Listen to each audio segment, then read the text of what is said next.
इस एपिसोड की स्टार्टिंग में वो यंग मैन कहता है, पहले की लाइफ में मैं क्या कर रहा था, मुझे लगता था कि मैं सब कुछ जानता हूँ, मैं कितना बेवकूफ था, मेरे पहले की लाइफ पूरी बर्बाद थी, मैं इसके लिए बहुत शर्मिंदा हूँ। जिंगचन कहता है, आपको इस तरह अपने आप को नीचा दिखाने की जरूरत नहीं है, आप अभी भी बहुत स्ट्रांग हैं। तभी वो आदमी जिंगचन के सामने झुक जाता है और जिंगचन से कहता है, आपने मुझे सिर्फ मरने से नहीं बचाया, बल्कि आपने मेरी बॉडी को भी रिक्रिएट किया है। मैं जुआ युआन फैन, मुझे आपका सबॉर्डिनेट बनने में बहुत खुशी है। जिंगचन कहता है, आपको इतना पोलाइट होने की जरूरत नहीं है, लोग मुझसे कैजुअली बात करें, मैं इसका आदी हूँ। फिर जिंगचन उन्हें खड़ा करते हुए उनसे पूछता है कि आप कहाँ से हैं, आपकी कल्टीवेशन इतनी ज्यादा है तो पक्का आप किसी बड़ी फैमिली से होंगे। जाओ युआन कहता है, मैं ग्रेट वर्ल्डनेस सेंचुरी से हूँ। जिंगचन उससे कहता है, जाओ युआन फेंग इतना बुरा भी नाम नहीं है, सच कहूँ तो मेरा इरादा आपको सबॉर्डिनेट बनाना नहीं है, बस मुझे आपकी थोड़ी सी मदद चाहिए। जुआ युआन कहता है, आप जो कहेंगे मैं वो करूंगा मास्टर। फिर जिंगचन उससे कहता है कि मेरे बहुत सारे एनिमीज हैं, मुझे मेरे करीबियों को प्रोटेक्ट करने में परेशानी होती है, जिसके लिए मुझे स्ट्रांग होना होगा, इसीलिए मुझे उन लोगों की जरूरत है जो स्ट्रांग हो।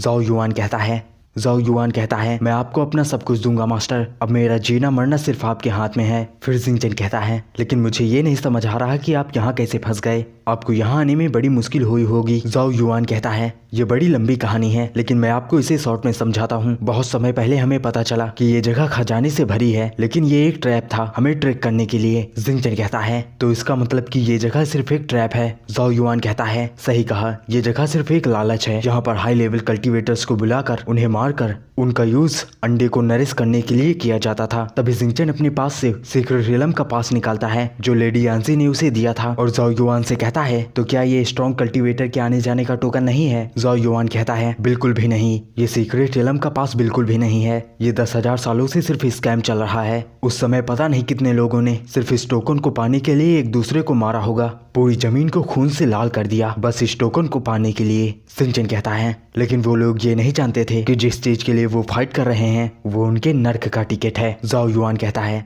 हाँ, ये एक क्रूअल ट्रैप था, ये जो इस पूल में हड्डियां पड़ी हुई हैं, ये क्लैन का फ्यूचर टैलेंट है। कितनी अफसोस की बात है ये, यहाँ तक कि इस झूठ में मैं भी फंस गया। सच में लालच एक बुरी बला है, मैं पता नहीं इस जगह पर कितने सालों से हूँ, मैं तो लगभग मरने ही वाला था। जिंगचन कहता है, जो हुआ उसके बारे में छोड़ो, अब आपने अपनी किस्मत को पलट दिया है, आपके पास एक नई स्टार्टिंग है, अब किसी भी तरीके से हमें यहाँ से जाना चाहिए। फिर जिंगचन उससे कहता है, उस आइस जेट कॉफिन को हिलाने में मेरी मदद करो, शायद वो किसी तरीके का ट्रेजर हो सकता है। जाओ युआन कहता है, यस मास्टर, लेकिन क्या आपको सच में लगता है कि वो किसी तरीके का ट्रेजर है? जिंगचन कहता है, ऐसा कहना थोड़ा सा मुश्किल है, लेकिन इसने एक लाश को सड़ने से बचाया और उसे सही सलामत रखा, इसके बारे में जरूर कुछ ना कुछ खास है। जिंगचन को पास जाओ युआन के पास एक रिंग दिखती है। जिंगचन कहता है, क्या है वो? जाओ युआन कहता है, मास्टर मैं झूठ नहीं बोलूंगा, लेकिन वो कॉफिन मेरे स्पेशल रिंग में फिट नहीं होगी, यानी वो किसी तरीके की स्टोरेज रिंग है। जिंगचन कहता है, मुझे माफ करना, मैं भूल गया था कि स्पेशल आइटम मॉर्टल वर्ल्ड में वीक हैं, लेकिन फिर भी मैं ऐसे करूंगा। मैं कुछ लोगों को जानता था जो सॉर्सरेस यानी जादू टोनर का यूज करके एक बड़ी सी स्पेशल रिंग बनाते थे,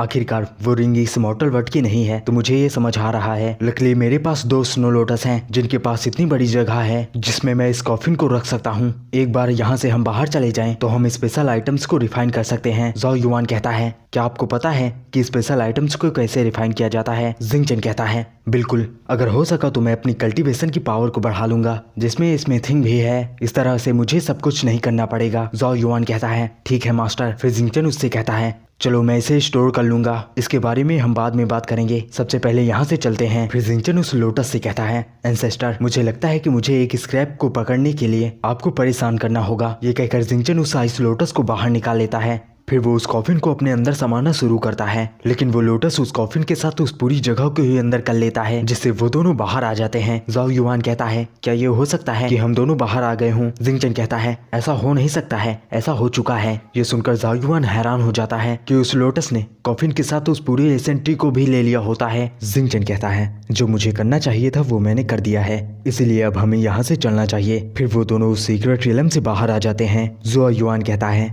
आखिरकार हम बाहर आ ही गए, अब हम थोड़ा सा आराम कर सकते हैं। फिर वो दोनों 3 दिनों का सफर तय करके जाओ युआन डायनेस्टी में वापस आ जाते हैं। जिंगचन खिड़की से बाहर झांक रहा होता है, जिस पर जाओ युआन कहता है, मास्टर मैंने अच्छे तरीके से देखा था, हमें यहाँ आते हुए किसी ने नहीं देखा, लेकिन मैं ये जानना चाहता हूँ कि आपकी कल्टीवेशन इतनी ज्यादा है, फिर भी आप किस लिए इतना सावधान हैं? जिंगचन कहता है, जल्द ही मैंने बहुत सारे दुश्मन बना लिए हैं, मुझे अपने लोगों की चिंता है, पता नहीं वो सब कैसे होंगे। तभी बाहर से आवाज आती है, मोरोंगहेन अपने मास्टर को ग्रीट करने के लिए आई है। जिंगचन कहता है अंदर आ जाओ। फिर यहीं पर सीन कट होता है और हमें आधी रात का दिखाया जाता है, जहाँ पर जिंगचन चलते हुए कहीं पर जा रहा होता है। साथ ही वो कहता है अब जब सब कुछ शांत हो चुका है तो मुझे लिंगर के पास जाना चाहिए, पता नहीं वो क्या कर रही होगी। तभी वहाँ पर एल्डर जून की एंट्री होती है, जो अंधेरे में जिंगचन से कहती हैं आखिर तुम इतनी आधी रात को कहाँ जा रहे हो। पहले तो जिंगचन हैरान होता है और फिर कहता है मुझे तो लगा कि कोई गॉडेस हैं। ग्रेट ब्यूटी जून। एल्डर जून कहती हैं तो तुम मुझे अभी भी याद करते हो, वैसे तुम इतने लंबे समय तक कहाँ थे, क्या तुम उसी स्प्रिंग नाइट के बाद छिपते हुए फिर रहे हो। जिंगचन कहता है प्लीज उन बातों को दोहराकर मुझे तंग ना करें। एल्डर जून कहती हैं तो क्या तुम इतने शर्मीले हो। फिर वो उसके पास आ जाती हैं और हंसते हुए इसके सर को सहलाने लगती हैं। जिंगचन कहता है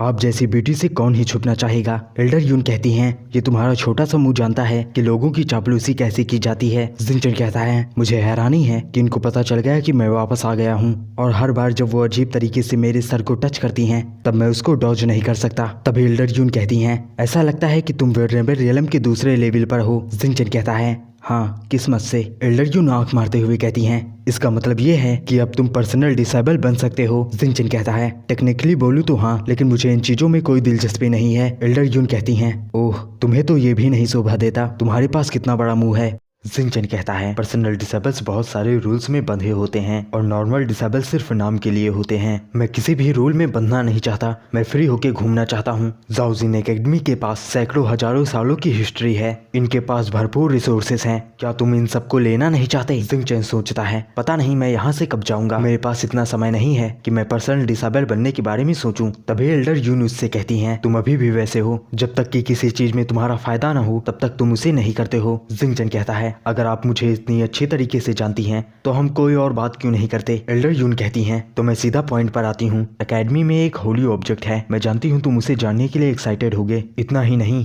बल्कि लंबे समय तक लॉर्ड्स ने जो रिसोर्सेज इकट्ठा किए हैं वो भी हैं। एकेडमी ने अपने पीछे जो विरासत छोड़ी है उसे तुम कम मत समझना, भले ही इतना समय बीत गया हो और ये लगभग बर्बाद हो गया हो। जिंगचन कहता है ये इतना भी बुरा नहीं है, कम से कम ये आउटस्टैंडिंग टैलेंट है, लेकिन इसे बैलेंस रखने के लिए हेवेनली लॉ द्वारा ये बताया गया था कि जाओजिंग एकेडमी ने अपने फेम को पाने का मौका खो दिया है। एल्डर यून कहती हैं हम इसकी जगह एकेडमी के ट्रेजर्स के बारे में बात करते हैं। जैसा कि तुम्हें पता ही है कि एकेडमी के नीचे एक वर्ल्ड ट्री है। वर्ल्ड ट्री का नाम सुन के जिंगचन हैरान हो जाता है और एल्डर यून से कहता है वर्ल्ड ट्री वही जो ग्रेविटी के ऑपोजिट काम करता है, जो उल्टा लटकता है। ये सुनकर एल्डर यून मुस्कुराती हैं और कहती हैं लगता है तुम इसमें इंटरेस्टेड हो। जिंगचन मन में कहता है अगर वो सच में वर्ल्ड ट्री है तो मुझे उसे खुद जाकर देखना पड़ेगा। मुझे लगता है कि जाओजिंग एकेडमी इसी रीजन की वजह से अभी तक खड़ा है। फिर वो एल्डर यून की तरफ देखता है और आगे कहता है लेकिन हम दोनों अजनबी हैं तो ये सब बातें ये मुझे क्यों बता रही है। एल्डर यून उससे कहती हैं इसके बारे में क्या ख्याल है, क्या तुम इसमें इंटरेस्टेड हो। जिंगचन कहता है अगर ये सच में वर्ल्ड ट्री है तो ये देखने के लायक होगा। जिंगचन मन में कहता है वो वर्ल्ड ट्री स्नो लोटस से भी ज्यादा रेयर है, अगर इसे मिस कर दिया तो ये मेरा पागलपन होगा। जिंगचन को इतना सोचते देखकर एल्डर यून उससे कहती हैं अगर यहाँ पर एकेडमी के एल्डर्स होते तो तुम्हें इतना अनग्रेटफुल होने के लिए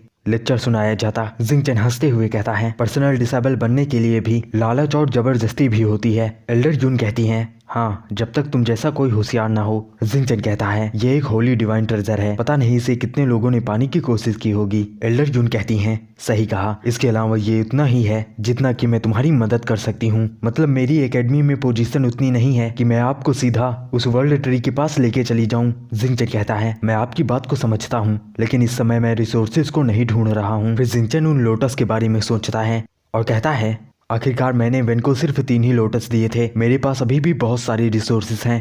और यहीं पर यह एपिसोड समाप्त हो जाता है।